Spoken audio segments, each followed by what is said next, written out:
Halo teman-teman, kembali lagi dengan Justy Film. Kali ini saya akan menceritakan sebuah film yang berjudul Rapnebana di Jodi.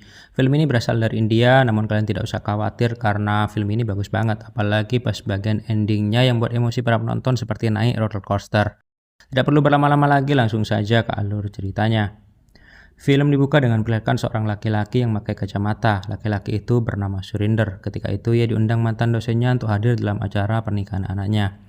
Setibanya di sana, sang dosen memperkenalkan Surinder pada anak perempuannya yang bernama Tani. Tani sendiri sebenarnya sudah lama mendengar nama Surinder, namun ia belum pernah bertemu langsung dengan orangnya. Ayah Tani selalu menceritakan tentang Surinder dan menjadikannya sebagai contoh laki-laki ideal, sampai-sampai Tani bosan mendengar namanya. Surinder yang melihat Tani untuk pertama kalinya langsung jatuh cinta, namun ia sadar bahwa ia tidak akan memilikinya sebab hari ini adalah hari pernikahan Tani dengan laki-laki yang dicintainya.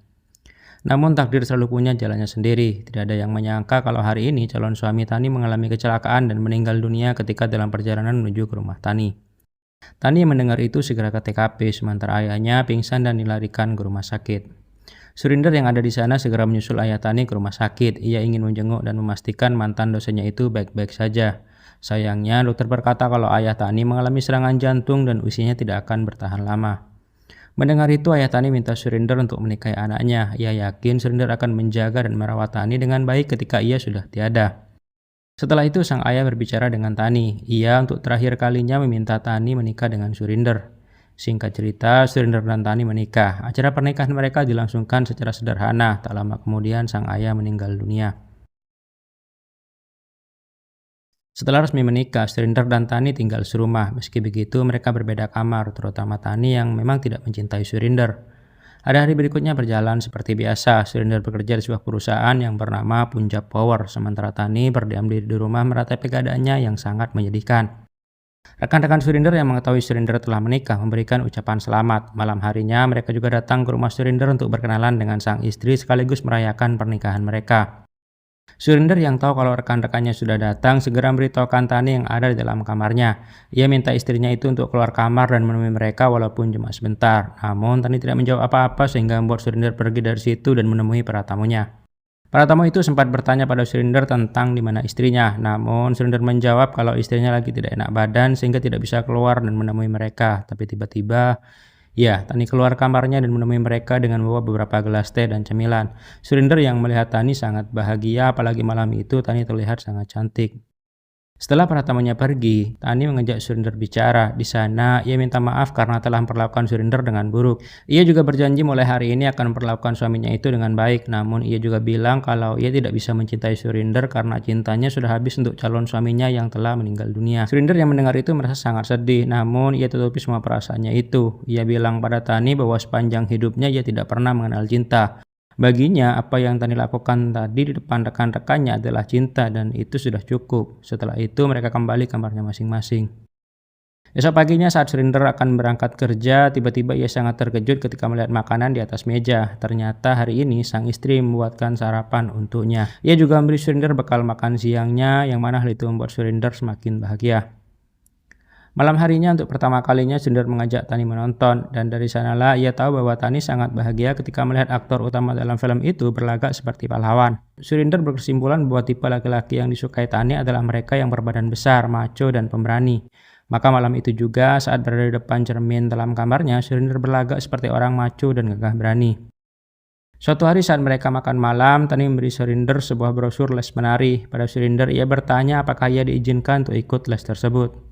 Pada awalnya Surinder tidak menjawab, ia pergi begitu saja tanpa memberi kata-kata, yang mana hal itu membuat Tani sedih karena mengira Surinder tidak memberi izin.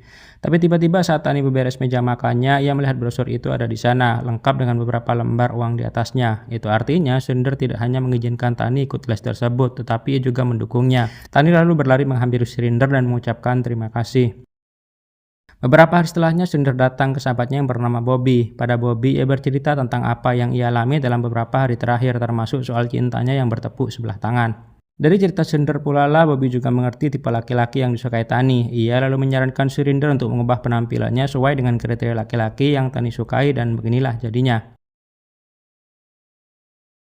Dengan tampilan baru itu, Surinder kemudian datang ke tempat les menari yang diikuti Tani. Di sana, ia melihat sang istri sedang mengikuti gerakan tari yang dicontohkan oleh sang instruktur. Surinder yang melihat Tani bahagia ikut bahagia. Namun, kebahagiaan Surinder tidak bertahan lama. Seorang panitia yang melihat Surinder diam saja lalu memaksanya untuk ikut dalam tari tersebut. Meski sangat kaku, ia tetap mengikuti gerakannya, namun perhatiannya lebih banyak mengarah ke Tani. Setelah gerakan tadi selesai, para panitia memberikan nomor secara acak pada para peserta yang ada di bagian kiri dan kanan, yang mana nomor itu ternyata berpasangan satu sama lain, dan entah bagaimana ceritanya, Tani dan Surinder mendapat nomor yang sama. Itu artinya mereka akan menjadi pasangan dalam lomba menari yang akan diadakan oleh panitia. Pada awalnya Surinder akan pergi dari sana karena ia khawatir Tani akan mengenalinya, namun di luar dugaan Tani tidak menyadari bahwa laki-laki yang ada di depannya adalah suaminya. Maka saat mereka berkenalan, Surinder mengaku kalau ia bernama Raj. Tani yang melihat gaya Surinder alias Raj yang so iye membuatnya merasa ilfil. Ia berkali-kali memperingatkan laki-laki itu untuk tidak menggodanya. Di hari-hari berikutnya terlihat Tani dan Raj semakin dekat. Mereka sering datang ke tempat itu untuk latihan bersama. Sampai suatu ketika Tani kesal pada Raj karena Raj tidak pernah serius waktu latihan. Raj yang melihat Tani murung kemudian meminta maaf. Ia lalu bilang pada Tani untuk mencari partner lain saja. Raj merasa dirinya memang tidak berbakat menari, dan karena hal itu pula lah ia khawatir tak bisa memenangkan lomba tersebut. Setelah itu Surinder kembali menemui Bobby. Ia bilang pada Bobby kalau ia akan berhenti menjadi Raj. Ia khawatir tak bisa memenangkan lomba itu dan malah membuat Tani semakin sedih. Setelah itu ia buru-buru pergi karena ada janji dengan Tani untuk menonton film malam itu juga. Saat mereka menonton, Tani justru terbayang-bayang dengan Raj. Ia seolah melihat Raj sebagai aktor utama dalam film yang ia tonton malam itu. Dari saking senangnya, Tani sampai senyum-senyum sendiri dibuatnya. Puncaknya, ia malah standing applause ketika adegan film yang sebenarnya sedang bersedih, sehingga membuat ia terlihat oleh semua orang dalam bioskop tersebut. Esok paginya saat kelas menari dimulai, Tani tidak melihat Raj ada di sana. Ia sudah mencari Raj ke segala arah tapi tidak menemukannya. Lalu Tani bertanya kepada panitia di mana alamat rumah peserta yang bernama Raj. Setelah mendapat alamatnya, Tani pergi ke sana, yakni sebuah bengkel yang bernama Raj Motor. Kebetulan sekali ada Bobby di sana dan ia segera memberitahukan Surinder kalau Tani sedang mencari Raj di bengkel tersebut. Surinder pun segera mengganti penampilannya dan ia cepat-cepat menemui Tani di bengkel itu. Di hadapan Raj, Tani berkata kalau ia masih membutuhkan Raj sebagai partnernya menari. Singkat cerita, lomba tari pun dimulai. Raj dan Tani lolos ke tahap 10 besar. Mereka sangat bahagia atas pencapaiannya itu. Mereka merayakannya dengan makan bersama dan juga jalan-jalan mengelilingi kota. Suatu malam saat Raj dan Tani ada di puncak, Raj menyatakan cintanya pada Tani. Tani yang melihat cara Raj menembaknya membuat ia takjub, namun ia sadar bahwa saat ini ia sudah memiliki suami. Raj pun mengatakan kalau ia tahu status pernikahan Tani, siapa suaminya, di mana kerjanya, dan juga alamat rumahnya. Namun, ia tetap melakukan ini semua supaya Tani tahu kalau ia sangat istimewa di mata Raj. Mendengar itu, Tani semakin bingung dan sedih. Ia minta Raj untuk meninggalkannya di tempat ini.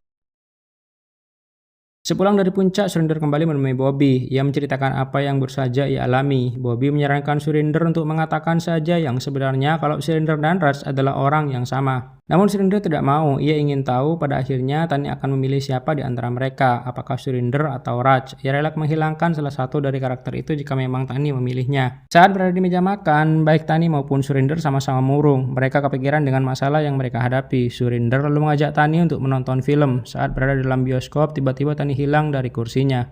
Surinder mencoba mencarinya namun ia tidak menemukannya. Tiba-tiba teleponnya berdering. Itu panggilan dari pemilik bengkel motor yang mengabari Surinder kalau istrinya saat ini ada di sana. Surinder segera ke sana dengan mengubah penampilannya menjadi Raj. Di hadapan Tani, Raj bersikap seperti biasanya seolah tak ada kegundahan dalam dirinya.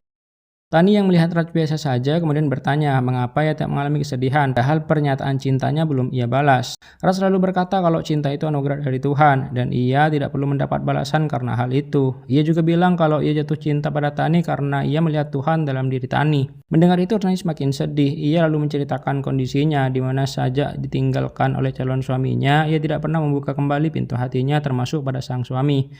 Namun setelah mengenal Raj, pintu cintanya terbuka sehingga ia bingung apa yang harus ia lakukan karena ia sendiri sudah menikah. Dengan berlinang air mata, Raj kemudian mengajak Tani untuk pergi bersamanya, meninggalkan tempat ini dan juga suaminya. Ia berjanji akan membawa Tani pergi dari sini setelah malam pertandingan tari. Sepulang dari bengkel itu, Surinder kembali menemui Bobby. Ia menceritakan kejadian yang baru saja ia alami. Ia akan meninggalkan tempat ini dan melupakan semua hal yang berkaitan dengan dirinya dan Surinder. Ia akan membawa Tani pergi bersamanya dan hidup seperti seorang Raj. Pagi harinya Surinder mengajak Tani ke tempat ibadah. Di sana ia bilang kalau ia sering ke tempat ini untuk minta petunjuk Tuhan sebelum menghadapi keputusan penting. Tak lama kemudian masing-masing dari mereka berdoa. Surinder memohon agar Tani selalu diberikan kebahagiaan dimanapun dan dengan siapapun. Sementara Tani teringat dengan kata-kata Raj yang dapat melihat Tuhan dalam dirinya. Dan untuk itulah ia meminta agar diberikan kesempatan yang sama untuk melihat Tuhan dalam hidupnya. Dan saat ia membuka mata,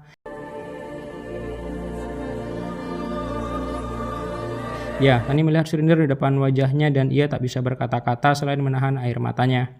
Malam harinya sebelum final pertandingan dimulai, Tani kembali menemui Raj. Ia bilang pada Raj kalau ia tak bisa pergi dengannya, ia tak bisa meninggalkan suaminya. Ia sadar bahwa suaminya memang sedikit membosankan, penampilan dan pekerjaannya sangat sederhana. Dalam segala hal ia hanya laki-laki biasa, namun Tani melihat Tuhan dalam dirinya. Raj mendengar itu sekuat hati menahan air matanya, ia tak bisa berkata apa-apa. Tani meminta maaf dan meninggalkan tempat itu. Saat semua peserta telah tampil, kini giliran Raj dan Tani tampil pertandingan itu. MC beberapa kali memanggil Raj namun ia tak kunjung muncul. Tani yang menduga Raj tidak datang meminta panitia untuk mendiskualifikasi mereka saja, tapi tiba-tiba ya, muncul seorang laki-laki culun berkacamata yang tak lain dan tak bukan adalah Surinder. Tani yang masih dalam keadaan bingung kemudian menari bersama dengan Surinder. Sepanjang aksinya itu, ia flashback semua hal yang menghubungkan kalau Raj itu adalah Surinder yang menyamar. Pada akhirnya pertandingan itu dimenangkan oleh Tani dan Surinder. Setelah itu, film pun berakhir.